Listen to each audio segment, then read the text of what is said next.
汇集天下大事，聚焦华人热点。西雅图中文电台网络电视。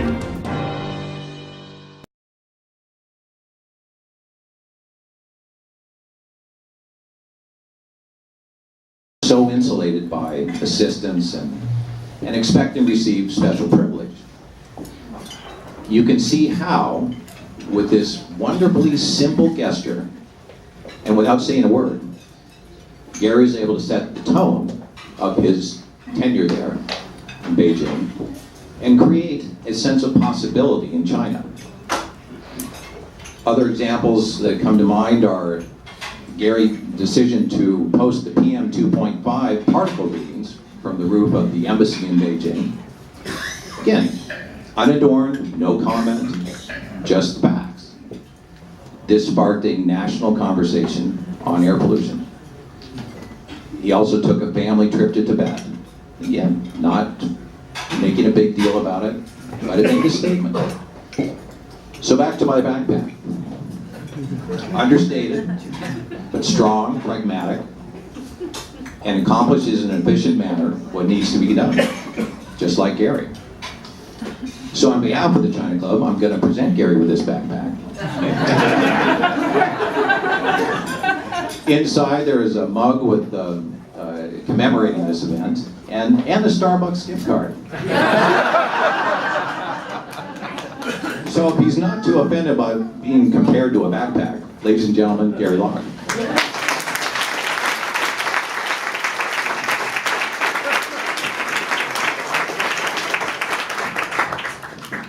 I'm gonna have to try that backpack.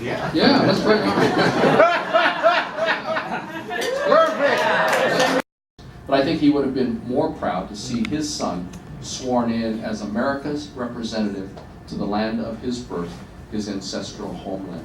The Chinese people were absolutely incredibly warm to us. I mean, starting with the picture of the backpack and everything, but everywhere we went, people wanted to have their pictures taken with us. They were very, very kind and generous to us.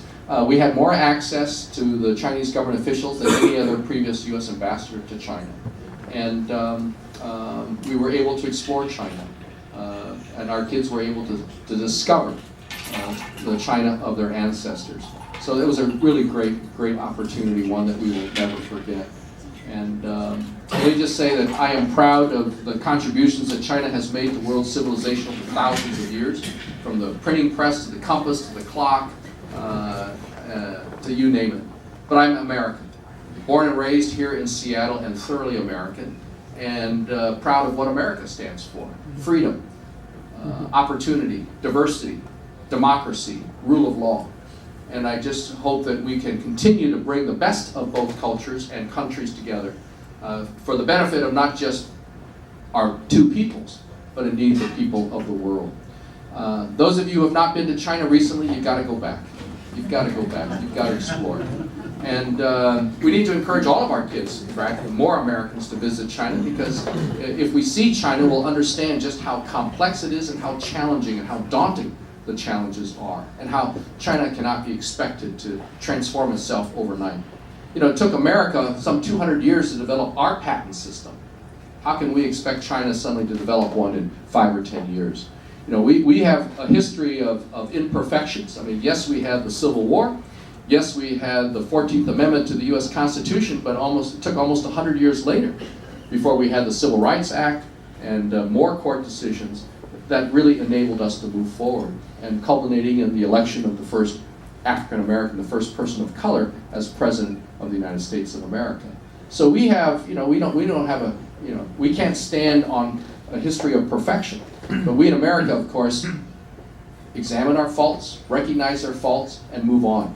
But it's been a slow process. It's been a slow process. China has enormous challenges, from feeding its people, to cleaning up its air and its water, to providing, you know, safe food, and or even safe transportation for their kids. So that's an opportunity for American companies, win-win opportunities, to help them address their challenges, to help them raise the standard of living, at the same time providing good paying jobs for the American people. And so we need to keep focusing on areas of mutual benefit, mutual concern, knowing that we'll always have differences, just as we have differences with France and Germany or Israel and other countries. So let's focus on those positives and move forward. Thank you very much. America emphasizes freedom of navigation, and there's some conflicting views. And I wish there would be peaceful negotiation or conversation, and there would be no further action, real tension, real conflict. What do you have comments about how to reduce tension in Pacific region, in the surrounding area? China views like America is has a basis in like all over, Okinawa, Japan, or Okinawa. Philippines and Indonesia and many other countries. So what China is doing is taking these pieces of, it's not even land, it's rock underneath the water, and getting sand from nearby and putting it on top of these rocks that are underwater and making new islands. I mean, they're making them so big that they can actually land airplanes and create airports on it. And so that's really upsetting to the Vietnamese, the Philippines, Indonesia, and many other countries. Even Taiwan claims part of those islands. And the position of the United States is that we don't know who really owns those islands, but we don't think that any country should start making islands and taking over these islands, and they should work it out among themselves. Now, what's interesting is that the World Court, the Philippines brought a case against China to the World Court. The World Court could be giving a decision any day now. It's going to be very interesting to see how China reacts if the World Court says no to China and says, this is not yours. Yeah, just because you explored this area hundreds and hundreds of years ago, does that make it your island? What is it? Spain explored Chinese American as opposed to Caucasian. For them to see me doing that and to see their Chinese government officials not doing that, I think opened their eyes. And in fact, in some ways, I think created an incentive or reason for President Xi Jinping to start saying, hey, to all the government officials, you got to start not spending so much money, you got to not so much fancy parties, everything. I mean, things have been toned down now. And so some people say, well, they're copying Ambassador Locke, or I had an influence on that. So it was a great experience, and I'm proud of my Chinese ancestry, and I believe that it really helped make me become a better, more effective ambassador in conveying American values, our American way of life. Let me end with saying something about our visa, what we did with visas.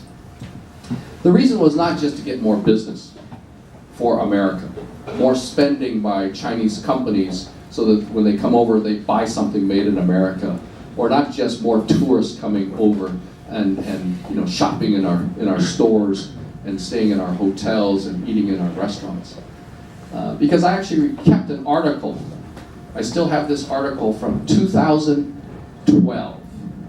2002. 1 year after the September 11th attack against the United States. So I had it since 2002. It was an article from Newsweek magazine. And in it was an article talking about how tough it was for foreigners to get visas to come to the United States to study. And particularly from Asia. And in it was a quote from a letter by then Harvard President Larry Summers to then Secretary of State Colin Powell, complaining about the visa problem. And Larry Summers, who then went on to serve in President Obama's administration along with me, said that the more foreigners coming to American colleges and universities to study, the greater the exposure to our democracy, our way of life, our values, our rule of law, and hopefully, and these are the people that will be the future leaders of their countries, the business people, the academicians, and the government leaders. And by greater exposure to America, perhaps they will have a thirst for some of the things that they've seen here in America, and when they go back to their native countries, they will help accelerate the reforms and the democratization and the liberties within their own country. So that's one of the biggest reasons for really making it easy to be governor on the mainland of the United States. First Asian American ever on the mainland of the United States. The first Chinese American secretary.